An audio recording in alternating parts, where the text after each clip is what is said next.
Mana Afni tadi? Silakan Afni.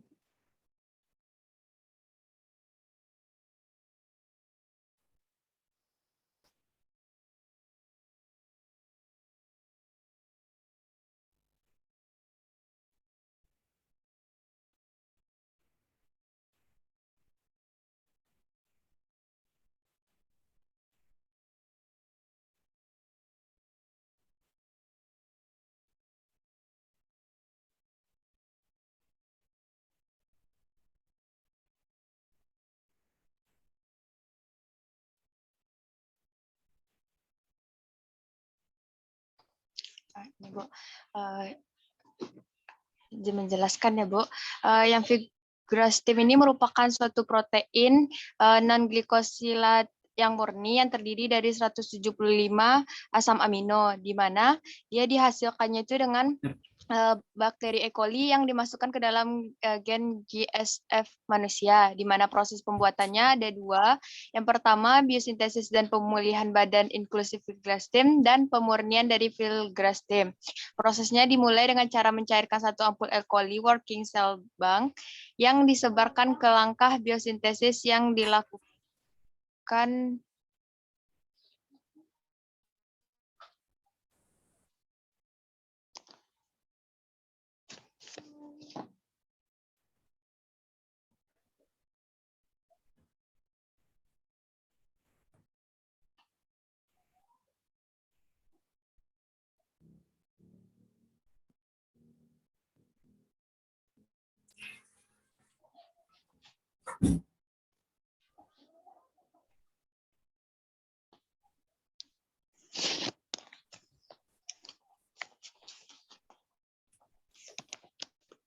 Nah, lanjut.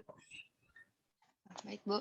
Di mana prosesnya itu dimulai dengan cara mencairkan satu ampul E. coli working cell bank yang disebarkan ke seluruh langkah biosintesis yang dilakukan di bioreaktor. Setelah fermentasi selesai, biomasa dipisahkan dari kaldu fermentasi dengan flow through centrifuge dan digunakan untuk pelepasan badan inklusi dengan homogenisasi dalam homogenizer bertekanan tinggi. Pasta basah badan inklusi fibrostim dikemas sebagai bagian badan wadah dengan penutup dan setelah ekskresi badan inklusi dan pelipatan ulang. Fibrostim dimurnikan dengan dua langkah kromatografi. Kemudian fibrostim larutan zat aktif diisikan ke dalam wadah yang disimpan pada suhu 2-8 derajat Celcius hingga 24 bulan. Untuk indikasi dari untuk indikasi dan efek samping dari filgrastim, yang pertama indikasinya Eropa GSF antara lain filgrastim, leograstim atau prefilgrastim yang digunakan sebagai profilaksi dan dapat dipercaya untuk menurunkan neutronia yang disebabkan oleh kemoterapi, di mana berdasarkan hasil penelitian diketahui bahwa faktor risiko pasien neutropenia terdiri dari usia, LPT penyakit penyerta, stadium kanker, jenis kemoterapi, siklus kemoterapi, regimen kemoterapi, memiliki pengaruh yang bermakna secara tidak langsung oleh adanya profilaksis filgrastim primer. Pada penelitian menunjukkan bahwa pasien dengan risiko neutropenia dengan adanya infeksi profilaksis filgrastim primer secara tidak langsung efektif dan dapat menurunkan insiden neutropenia pada pasien.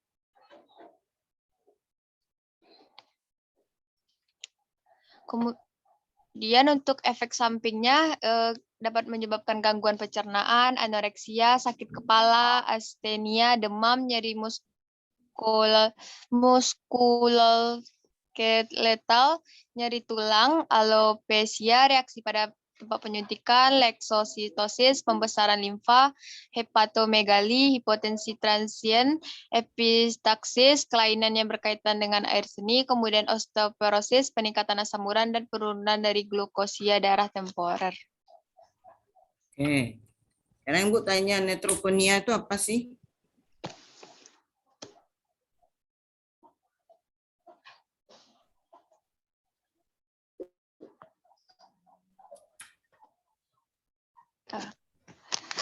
Neutropenia itu gangguan yang terjadi pada kadar neutrofil, Bu. Salah satu jenis sel darah putih, Bu. Jadi neutropenia itu jumlah neutrofilnya di dalam darah yang sangat rendah ya. Nah, neutrofil itu adalah sel darah putih yang fungsinya adalah untuk melawan infeksi kalau sel darah putih. Jadi pasien-pasien yang diberi ini adalah pasien-pasien yang mengalami gangguan produksi sel darah putih ya. Dia yang pasien-pasien yang mengalami kerusakan sumsum tulang, infeksi ya, karena infeksi kan dibutuhkan sel darah putih. Kemudian pasien-pasien yang menggunakan obat-obat tertentu, salah satunya adalah obat kanker. Jadi di sini yang sebenarnya yang terjadi adalah neutropenia ya, yang akan dicegah itu supaya tidak terjadinya neutropenia. Nah, berapa dosisnya nggak punya saudara?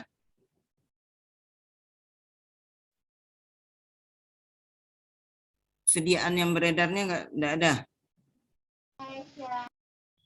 Izin menjawab, Bu. Kalau dari jurnal dapat tadi, untuk dari indikasi tadi, dosis yang diberikan itu 5 mg per kilogram per hari dalam bentuk subkutan. Ya, jadi umumnya hampir semua, karena dia jadi obatnya walaupun merek dagangnya berbeda, dosisnya sama semua. Itu 5 mikrogram per kilogram berat badan per hari yang diberikan secara subkutan dan bisa dimasukkan ke dalam infus IV. Oke, sediaannya yang beredar ada? Izin menjawab, Bu. Yang dikatamu itu ada Neupogen, Bu. Neupogen ya, yang umumnya Neupogen. Nah, kan ini orang-orang yang sel darah putih atau leukositnya rendah ini, nak, ya kan? Nah, berapa leukosit itu yang normal?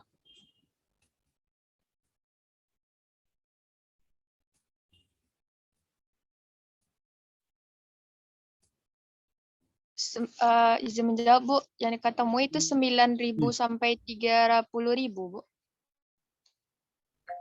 Yang normalnya berapa? 9.000 sampai 30.000 dewasa nih ya. Maaf, Bu, tadi ternyata tinggi betul tuh. baik, Bu. 11.000 aja, 11.000 aja orang dewasa tuh udah dikategorikan tinggi. Orang dewasa tuh paling tingginya 10.000. Izin menjawab, Bu.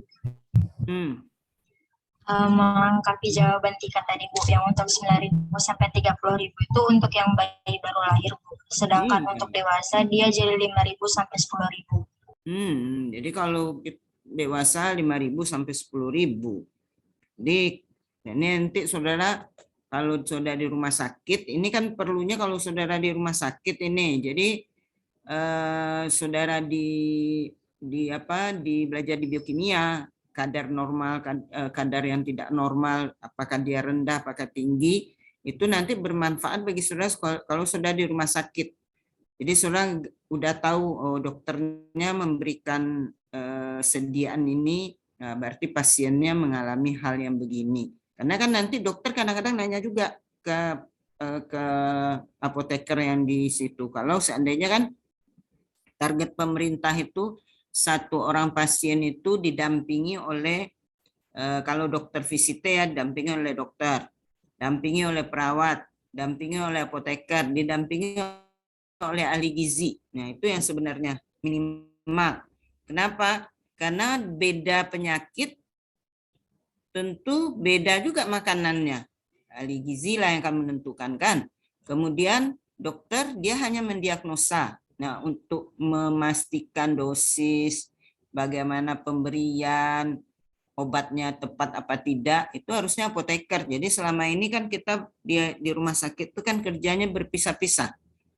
Nanti ahli gizi datang sendiri, terus dokter datang sendiri, apoteker juga datang sendiri nanti.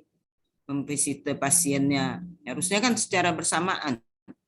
Jadi kalau secara bersamaan itu pada saat kita visite pasien itu, apoteker bisa langsung menyatakan atau berdiskusi kalau suatu obat yang tidak memberikan perubahan pada kesehatan pasiennya. Ya, jadi dan dokter juga bisa langsung nanya juga ke pasien, contohnya aja antibiotik. Si dokter sudah ngasih antibiotik yang rasanya itu sudah tepat untuk infeksinya. Tapi kok pasiennya nggak berubah-ubah, kesehatannya nggak bertambah lebih baik. Nah, dokternya bisa menanya ke apoteker. Yang pertama sekali ditanya oleh apoteker ke apotekernya apakah penggunaan obatnya tepat. Ya, bisa jadi obatnya tepat, tapi penggunaannya tidak tepat. Contoh penggunaan tidak tepat itu mungkin waktu makan minum obatnya. Ya kan minum obatnya sudah belajar. Ada yang sebelum makan, ada yang sudah makan, itu dipantau nggak oleh apoteker.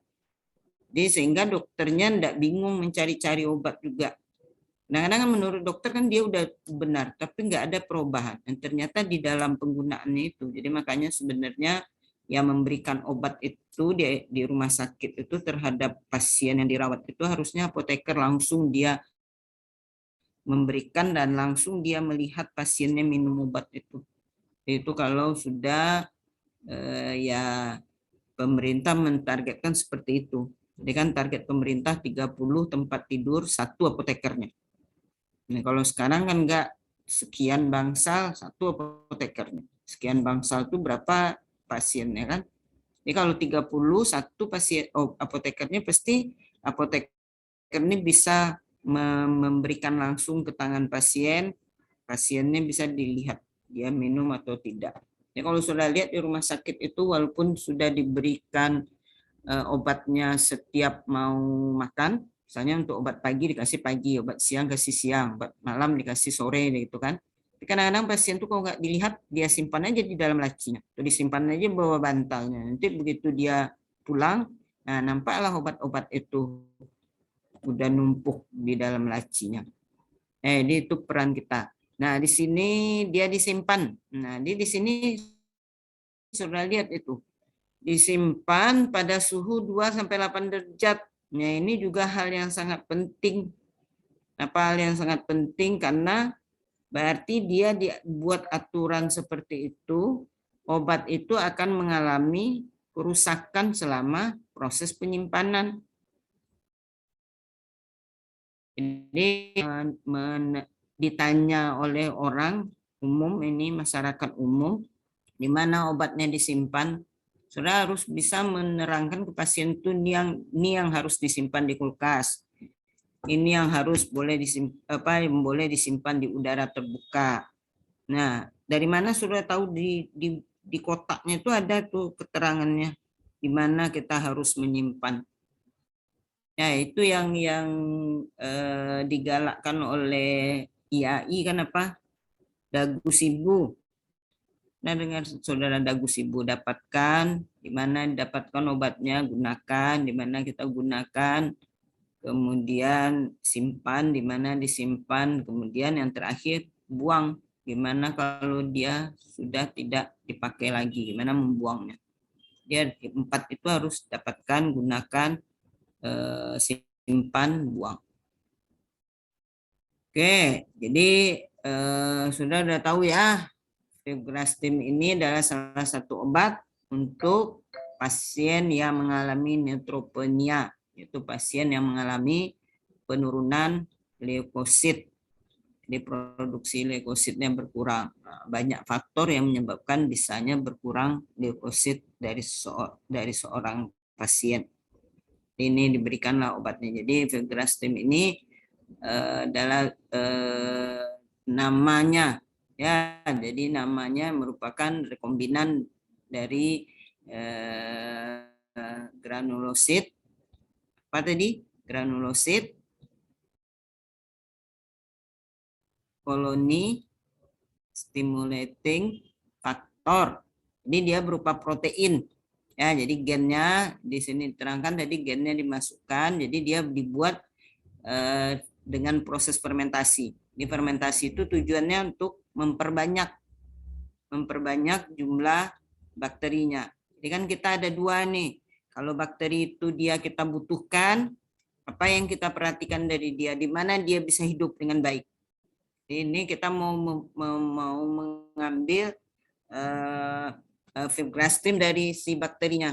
Nah, bakterinya kita buatlah, kita hidupkanlah dia di media yang pertumbuhannya maksimal di sana. Nah, itu yang nanti yang ikan kita ambil. Nah, tapi kalau kita mau dia tidak ada, ya kita buatlah kondisi di mana dia nggak bisa hidup. Jadi makanya waktu kita kuliah bakteri, saudara kan belajar bagaimana kondisi-kondisi apa aja yang dibutuhkan oleh bakteri. Pertama, umumnya bakteri hidup pada suhu 35 sampai 37. Bakteri membutuhkan sumber karbon, sumber nitrogen untuk kehidupannya. Ya, terus dia butuh pH tertentu.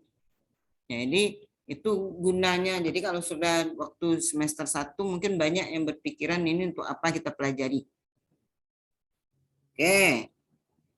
Nah, jadi Ibu rasa yang dua kelompok lagi nggak jauh berbeda tugasnya dengan ini. Yang penting dua lagi membuat ya. Nanti Ibu udah ketemu kok sama Ibu di pertemuan ke-11 di albumin ternyata sudah masukkan. Apa di yang judulnya albumin, maka Ibu di EPO Ibu cari-cari nggak ada. Oke, jadi Ibu rasa untuk pertemuan kita untuk kita kuliah biomolekul dan vaksin, Ibu rasa sudah cukup dan kita akan ketemu. Jadi untuk kita ujian ya. Nah, ini kita ujian. Ibu akan memberikan soal sesuai dengan standar yang disuruh fakultas kan minimal 30 objektif. Ya. Tapi persentase persentase ujian dengan tugas itu Ibu ya hampir sama lah Ibu buat nanti. Ya, jadi tolong juga ini kan Ibu berikan juga sudah ujian karena tugasnya banyak yang enggak masuk nih. Banyak yang enggak masuk tugasnya kan? Dari tugas yang Ibu berikan itu mungkin sudah bisa tahu, bisa menilai berapa tugas yang sudah buat, berapa yang tidak sudah buat. Oke, jadi ujiannya Ibu akan berikan yang secara umum. Jadi pengetahuan saudara yang secara umum yang berkaitan dengan topik-topik yang kita punya ini ya. Contohnya aja filgrastim ini. Itu diberikan kepada pasien mana? Yang pertama pasien yang mengalami neutropenia. Nah, itu kan berkaitan dengan kadar albumin. Kadar albumin lagi berkaitan dengan kadar leukosit. Nah, kadar leukosit itu yang normalnya berapa? Kemudian kemarin kita ada terapi apa? Albumin kan? Nah, kapan si pasien diberikan terapi albumin? Kalau kadar albuminnya rendah juga. Nah, berapa kadar albuminnya? Gitu-gitu yang sudah perlu tahu ya. Oke. Sebelum kita tutup, kalau ada yang mau berdiskusi dengan Ibu, kalau bisa Ibu jawab. Kalau enggak, Ibu janjikan jawabannya.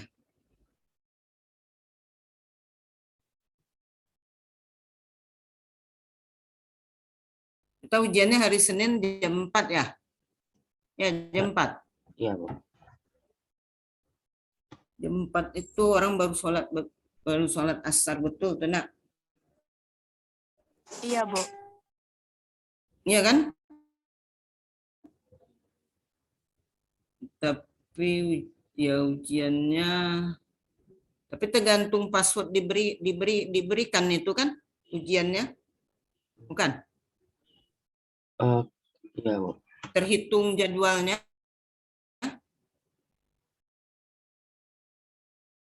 Ya kan, saudara ujian sekarang gimana? Jamnya dihitung dari mulai password diserahkan kan? Bukan? Mulai dari masuk ke dalam soalnya, Bu. Hitungan waktu. Iya, mulai masuk ke dalam soal kan? Iya, Bu. Ya masuk ke dalam soalnya kan dengan diberikan password, bukan? Enggak sama dengan yang sistem yang semester lalu ya? Sama kan? Masih sama, Bu. Sama, Bu. Iya, jadi kalau lewat sedikit kita dari jam 4 kan hitungnya nanti 30 menitnya tetap saudara nggak rugi. Jadi nanti coba Ibu tanya sama Neka apakah tetap jam 4 tank mulainya gitu. Karena orang aja startnya udah jam 4 kurang 5 apa sekarang? 4 kurang 10. Oke. Ya, mudah-mudahan ini adalah kuliah elektif. Ibu yakin saudara semua berharap kuliah elektif ini memberikan hasil yang lebih baik. Ya, Ibu yakin nggak ada satupun yang ingin dapat C kuliah elektifnya ini kan? Ada yang ingin dapat C? Enggak ya? Nggak ada, Bu.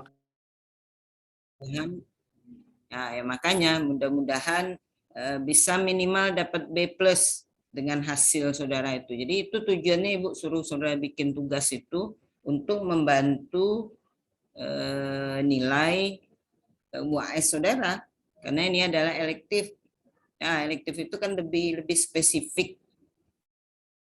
Ya, jadi jangan elektif lah saudara yang membuat nilai saudara jelek kan. Nah, makanya mudah-mudahan ini bisa saudara dapatkan sesuai dengan yang diharapkan. Ya, PJ ya kan nggak mau dapat C+ C+ nggak ada lagi nilai ya? Masih kan? Masih ada, Bu.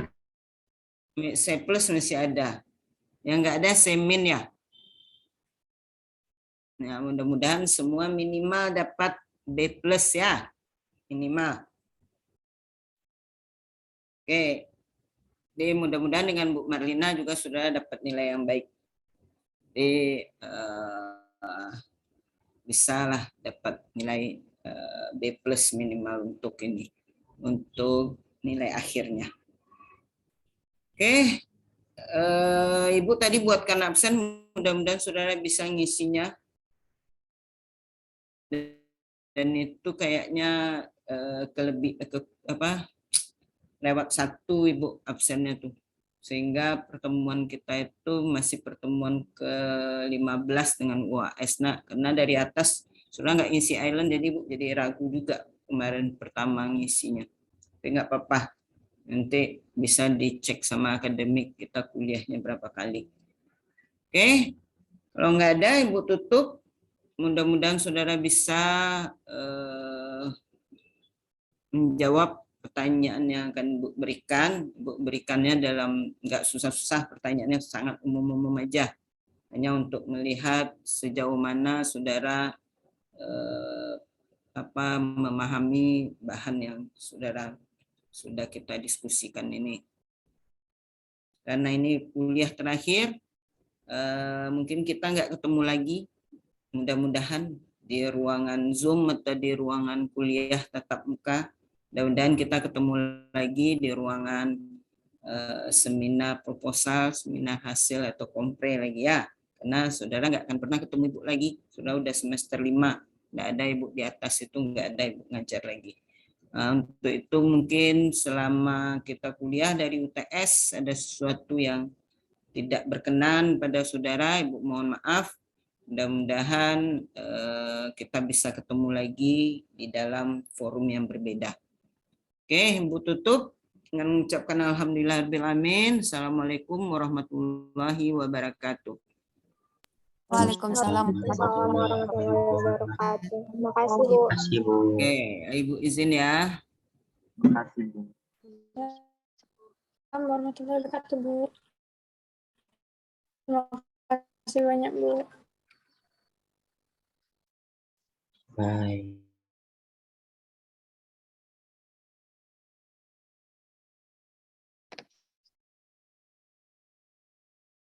Lah, Baraja aku manis. Ilham Magdalena.